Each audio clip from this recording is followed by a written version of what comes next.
ব্যাপারটা হচ্ছে আমরা একটা ডেমোক্রেটিক প্র্যাকটিসের মধ্যে থাকতে চাচ্ছি।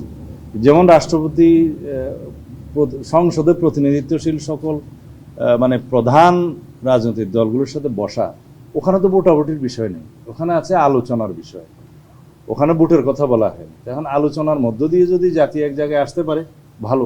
আর একই ক্ষেত্রে যেখানে আপনারা বললেন যে প্রধানমন্ত্রী বিরোধী দলীয় নেতা, নিম্নকক্ষের স্পিকার এবং deputy speaker from the opposition, এই চারজনের মধ্যে যদি ভোটাভুটির কোনো প্রভিশন থাকে তাহলে তো দুই হবে, খুব স্বাভাবিক। আমরা চাচ্ছি আলাপ আলোচনার মধ্য দিয়ে জাতি দেখুক যে পজিশন অপোজিশন সবাই একটা জায়গায় এসছে। এখন ভোটাভুটির বিষয়টা তারপরের থেকে শুরু হয়েছে।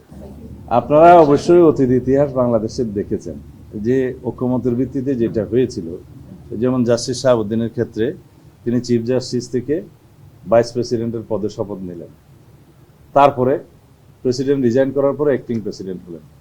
এখানে তো কোনো আইন কানুন করতে হয় না, সেটাও ঐকমত্যের ভিত্তিতে হয়েছে। এটা ছিল কনস্টিটিউশনের বাইরে, পরে সেটাকে কনস্টিটিউশনালিটি দেওয়ার জন্য একটা সংবিধান সংশোধনই করতে হয়েছে, যে ওনাকে আবার ব্যাক করানোর জন্য চিফ জাস্টিস হিসেবে।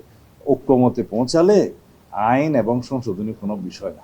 আর্টিকেল 96 অনুসারে সুপ্রিম জুডিশিয়াল কাউন্সিলের যাদের বিরুদ্ধে অভিযোগ আসে, সেই অভিযোগগুলো কাদের বিরুদ্ধে, কারা ডিল করে, সেই অভিযোগগুলো ডিল করে এক্সিস্টিং চিফ জাস্টিস এবং তার পরবর্তী দুইজন সিনিয়র মোস্ট অ্যাপিলেট ডিভিশনের জাস্টিস।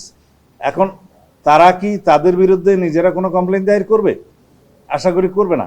যদি বাইরে থেকে কোনো অভিযোগ আসে, সেটা রাষ্ট্রপতি নিজের একটা অপশন আছে যে কোনো অভিযোগ আনার জন্য, সেটা তদন্ত করবে কারা, ডিসিশন নেবে কারা, সেটাও তো তারা।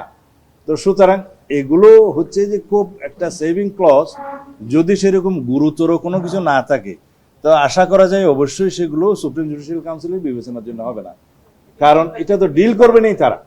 এখানে চিফ জাস্টিস যেহেতু নিজে আর প্রার্থী হচ্ছেন না, সেই ক্ষেত্রে আশা করা যায় চিফ জাস্টিস নিউট্রাল থাকবেন, যেহেতু তো ওনার তো আর হওয়ার সুযোগ নাই, উনি তো রিটায়ার করে যাবেন।